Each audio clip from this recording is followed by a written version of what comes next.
आज हमारा नौजवान बीवी को आगे बोलता गुनाह है, जरूर गुनाह है, लेकिन जवाब में उन्हें भी अरे सुनता ना, नहीं सुनता।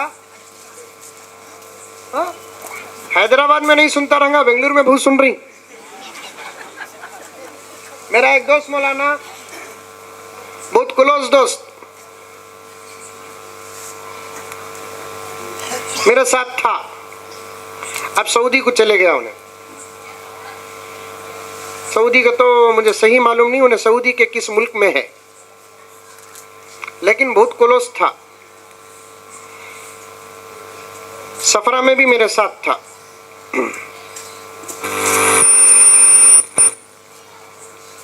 जब भी उसकी बीवी का फोन आता, उन्हें जिस अंदाज से बात करता, मैं उसे पलटा पलटा कर बोलता, नको भी ऐसा बात करने को।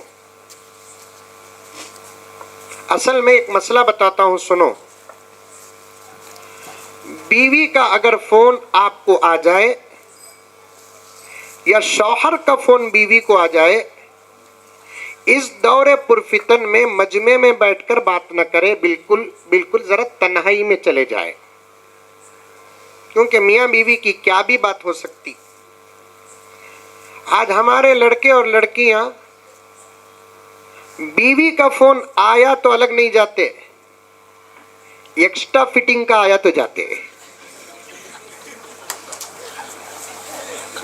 मैं बेंगलुरु का मुसलमान बाबा, मेरी जुबान ऐसी, जरा बर्दाश्त कर लियो। क्या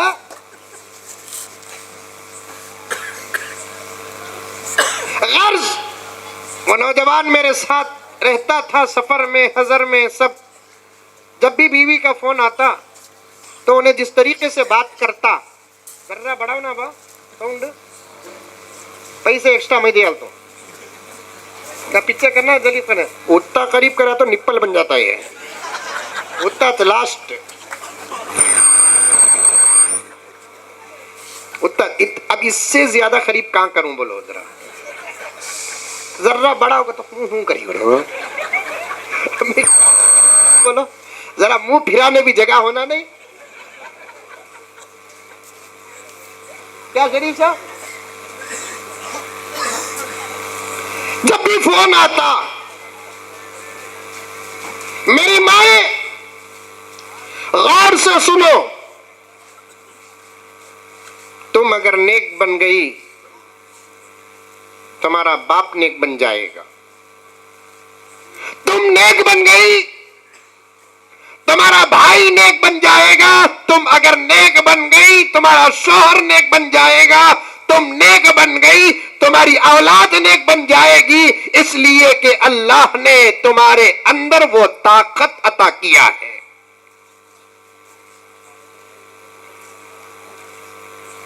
तुम्हें कुछ काम करना होगा, इंशाअल्लाह ताला, पूरे काम नहीं, कुछ काम बताऊंगा मैं, वो काम करना होगा। उसके बाद देखो इंशाअल्लाह ताला तुम्हारे शौहर का दिल भी बदलेगा, तुम्हारे शौहर की जुबान भी बदलेगी, तुम्हारे शौहर का कैरेक्टर भी बदलेगा, तुम्हारे शौहर के अखलाक भी बदलेंगे इंशाअल्लाह साला सुम्मा इंशाअल्लाह। एक तरफ तुम्हारी मानवी तरबियत होगी, दूसरी तरफ मौलाना अरशद का खिताब होगा, तीसरी तरफ हमारा मुआशरा सुधर जाएगा।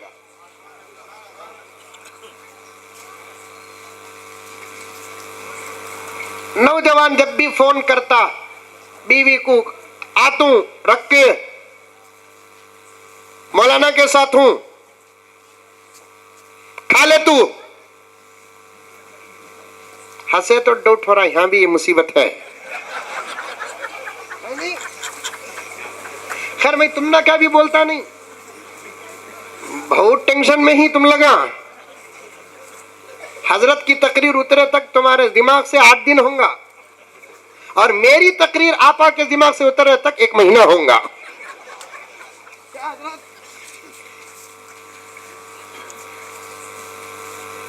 आतू रख के लेट होता, कब तू भी ये भी जुमला बोला, रख गया। मैं बोलता क्या भाई, ये बीवी भाई उन्हें जन्नत में भी साथ रहती, सोने फौरन हजरत जन्नत को भी आती। ऐसा क्या कि घर में शाम घुस गया सका। मैं बोला जन्नत को आती बा ऐसी नहीं रहती, अच्छी हो जाती है टेंशन लेने को। जरा अच्छा बात करो। मंजे भी तुम्हारे सामने हमारे बेगम का फोन आता, मैं आ रहा जी, मेहमान आको ही, खाना गरम रखो, ये रखो वो रखो। मैं भी बोलतू नहीं, कम से कम मेरा तो भी सुनो सीखो। अब तुम्हें ऐसा बात करेंगे तो जमाना क्या बोलेगा, खुद तुम्हारी बीवी क्या बोलेंगी, मुजम्मिल साहब के साथ रज्जा को तुम्हें ऐसा बात कर रही ना, ये क्या सोहबत का असर, बोलेंगी नहीं बोलेंगी? सोहबत का भी एक असर पड़ता है। अच्छे लोगों की सोहबत इख्तियार करो, कमीनों की सोहबत से बचो, रजीलों की सोहबत से बचो, फवाहिश की सोहबत से बचो। अपनी ताल्लुकात, अपनी सोहबत अच्छी रखो। कुरान पाक क्या कहता है, या अय्युहल्लज़ीना आमनुत्तकुल्लाह व कुनू मअस-सादिकीन, ईमान वालो अल्लाह से डरो, सच्चे लोगों के साथ जुड़े रहो। तफसीर में बहुत सारी बातें आती है। नौजवानों, ये पहला पैगाम देना चाहता हूँ, पर्दे में रहने वाली मेरी माँ और बहनें, तुम्हें भी ये पैगाम देना चाहता हूँ, तुम भी अच्छे लोगों की सोहबत इख्तियार करो। नौजवानों, तुम भी अच्छे लोगों की सोहबत इख्तियार करो, इसलिए कि अच्छे लोगों की सोहबत इख्तियार करने से अल्लाह ताला उसे उसकी सोहबत के असर से अच्छा बना देता है। नमाजियों के साथ दोस्ती रहे, अल्लाह से डरने वालों के साथ दोस्ती रहे, जिसकी नजर महफूज है उसके साथ दोस्ती रहे, जिसकी जुबान महफूज है उसके साथ दोस्ती रहे, जो हलाल खाता और खिलाता है उसके साथ दोस्ती रहे, जो गाली देता नहीं उसके साथ दोस्ती रहे, जिसकी तारीफ मोहल्ला करता है उसके साथ दोस्ती रहे, जो आलिमों का दोस्त है उसके साथ दोस्ती रहे। इंशाअल्लाह दुनिया भी कामयाब, आखिरत भी कामयाब। हमारी आप दोस्ती किसके साथ? इंशाअल्लाह ये उलमा आपके सामने सोहबत के बारे में अर्ज करेंगे, फरमाएंगे। मैंने उस नौजवान से कहा कि भाई जरा जुबान अच्छी रखो जी, तुम्हारी जुबान ऐसी है, मशहूर होगा तुम्हें मेरे दोस्त बोलकर। अब लोग तुम ना जहां बोलेंगे, तुम्हारी बीवी जहां तुम ना बोलेंगी वहां मुझे भी बोलेंगी, तुम्हारी वजह से मैं बदनाम हो रहा हूं। ए बच्चे खामोश बेटे, खामोश बेटे। यूपी से आया क्या? यूपी में बकवास ज्यादा है स्वाद का। नहीं हजरत, वो आदत पड़ गई हजरत मंजे। क्या बोले उन्हें? आदत पड़ गई। सुनो गौर से। एक महीने डेढ़ महीने के बाद फिर मुलाकात हुई, इत्तेफाक से मेरे साथ था, फोन आ गया। अब फोन में बात कर रहा है, आरून जी आधे घंटे में आ जा तू। खाया नहीं, तुम्हारे साथ खाने का इरादा है, आरू जा रू, तुम्हारे मेरे खाओ पियो। एकदम जुबान चेंज होगी। फोन रखते ही मैं पूछा, क्या भाई किस्सा, इतनी मोहब्बत इतने अदब से बात कर रही? ये तो पक्की बात मेरा बयान सुनकर तो तुम्हें सुधरे नहीं। आखिर किसका बयान सुने तुम्हारी जुबान चेंज होगी? मौलाना तारिक जमील साहब का बयान सुने कि तारिक मसूद साहब का बयान सुने कि किसका बयान सुने तुम्हें तुम्हारी जुबान पूरी बदल गई ना? अरे छोड़ो हजरत, मैं किसका भी सुनता नहीं, तुम्हारा सुनतू सो नहीं। बोलो जुबान कैसा चेंज हुई? तुम्हारा क्या हजरत, खाली क्या देखे वो नोट करते रहते ही ना। मेरा, मैं बोला मेरा काम ही छुओ नहीं भाई, बोलो। मैं बोलता हूं, तुम्हें बयान में बोलना नहीं हजरत। मैं बोला बोलता हूं, नाम नहीं लेता। नाम लिया तो गीबत, बगैर नाम के वाकया दूसरों की इस्लाह के लिए बोलना कोई बुरी बात नहीं।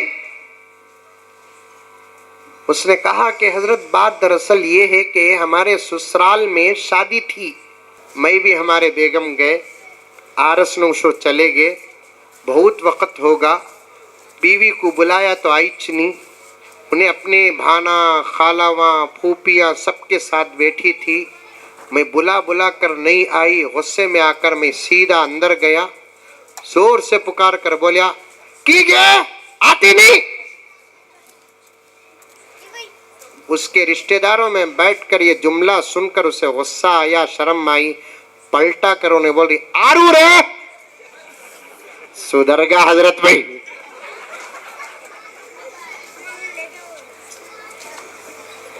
कभी शौहर को इधर से आगे की आवाज निकलती है तो उधर से अरे की भी आवाज आती है, नहीं आती है?